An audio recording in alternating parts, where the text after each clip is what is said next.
కాదురా, అమ్మా అమ్మా అని పిలు. ఏం పిల్లాడివిరా నువ్వు?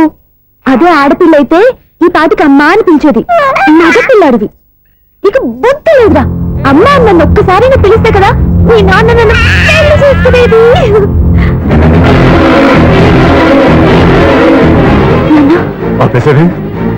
నేర్పు, అమ్మ అనడం నేర్పు. కాదు నాన్న, బాబు. ఎప్పుడే బాబు, తప్పంతా నీలో ఉంది, నీ మనసులో ఉంది. మీ అక్క పొరపాటు చేస్తే తప్పంతా దాందే అనుకున్నాను. అదే పొరపాటు నువ్వు చేసావంటే ఈ తప్పు మీది కాదు, నాదే. నాన్న, నేను ఏ పొరపాటు చేయలేదు. ఒక పక్క నీ పెళ్లి ఏర్పాటు జరుగుతుంటే ఇక్కడ విడిచేత అమ్మ అనిపించుకోవాలని చూస్తావా? ఇంతకన్నా తప్పు, ఇంతకన్నా పొరపాటు ఇంకా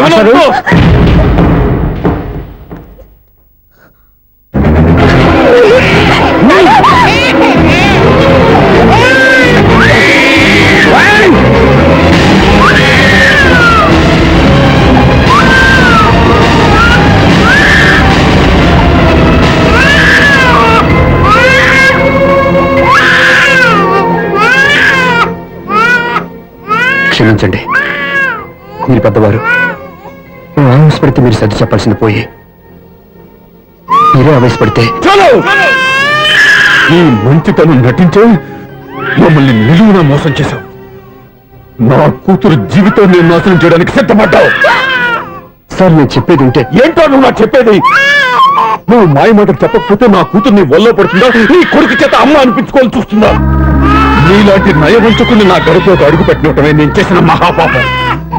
నమ్మించి గొంతు కోసావు కదరా. సార్, అది కాదు చెప్పేది నీకే. మర్యాదగా బయటికి వెళ్తావా, మెడపెట్టుకుని నెట్టమంటావా? హలో, బయటకు నెట్టే ముందు ఇతను ఎవరో తెలుసుకోండి. నువ్వేం మాట్లాడతా? నన్ను ఆపకో. ఈయన ఇంత అవమానించిన తర్వాత తలదించుకుని నుంచోవాల్సిన అవసరం నీకు లేదు. నేను చెప్పే తీరుతాను. నువ్వేంటో చెప్పేది? మీరు ఇప్పుడు ఇసిరేసారే, ఈ బిడ్డ ఎవరనుకున్నారు? మీ మనవడు, మీ పెద్ద కూతురు 9 నెలల్లో మోసి కన్న బిడ్డ.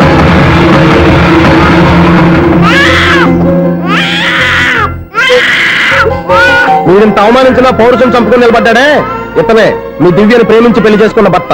అంటే మీ ఇంటి అల్లుడు. అల్లుడు కాబట్టి మీ అమ్మాయికి ఉద్యోగం ఇప్పించాడు. ఇప్పుడు పెళ్లి కూడా చేయాలనుకుంటున్నాడు. లక్షలు ఖర్చు పెట్టి మీ కొడుకు ఇంజనీరింగ్ సీట్ సంపాదించి పెట్టాడు. భవిష్యత్తులో మీ కుటుంబానికి ఏ లోటు రాకూడదని ఫిక్స్డ్ డిపాజిట్లు కూడా చేశాడు. ఎవడో స్టూడెంట్ ఇవన్నీ ఎందుకు చేస్తాడండి? మీ అల్లుడు కాబట్టే చేశాడు. ఏంటమ్మా అలా చూస్తున్నారు? అల్లుడున్నాడు, మనవడున్నాడు, కూతురు ఎక్కడా అని చూస్తున్నారా? కన్నబిడ్డ బతికుండగానే పిండం పెట్టాడు కదమ్మా ఈ తండ్రి. ఈయన ప్రేమతో పెట్టిన 4 మెతుకులు తినటానికి తను ఎప్పుడు వెళ్ళిపోయిందమ్మా.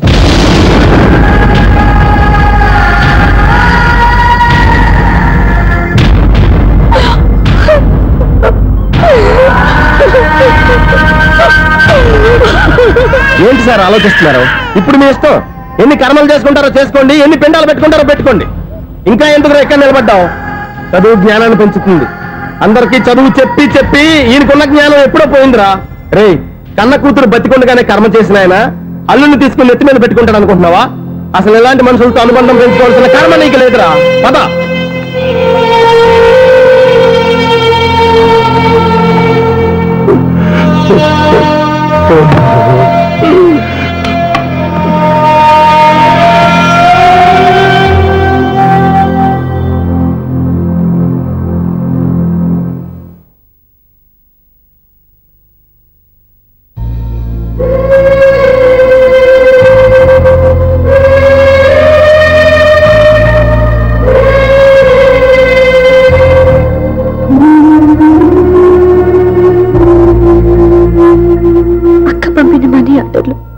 తిప్పి పంపినా, లెటర్స్ చింపినా అక్క ఎక్కడో ఒక చోట హాయిగా బతుకుతుందన్న సంతోషం నీ కళ్ళల్లో కనిపించేది.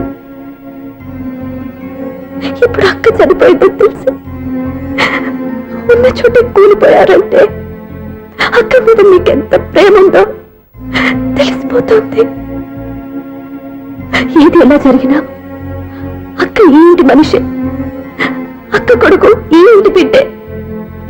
కానీ వాడి రోజు అమ్మ లేని వాడైపోయాడు. అక్క పోయిన తర్వాత బావ కూడా ఇంకో పెళ్లి చేసుకోకుండా తన బిడ్డ కోసమే బతుకుతున్నాడు. అతను పొరపాటున మరో పెళ్లి చేసుకుని ఉంటే ఆ భారీగా వచ్చే మనిషి పాపని సరిగ్గా చూసుకోకపోతే పాపకి అమ్మే కాదు తండ్రి కూడా దూరం అయిపోయేవాడు. అందుకే బావలాంటి మంచి మనిషికి తోడుగా ఉండి అమ్మలేని అక్క బిడ్డకి అమ్మగా ఉండిపోవాలని ఆశపడ్డాను. అది తప్ప నేను ఇంకా అది తప్పేని మీరనుకుంటే నేనేం చేయాలి? మీరే నిర్ణయించండి.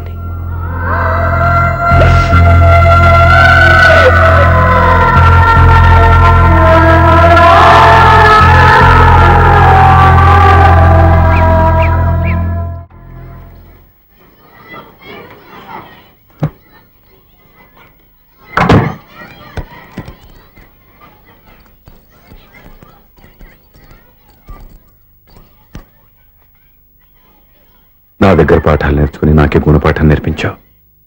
నిన్ను చూస్తుంటే ఆనందంగా ఉంది. మాస్టారు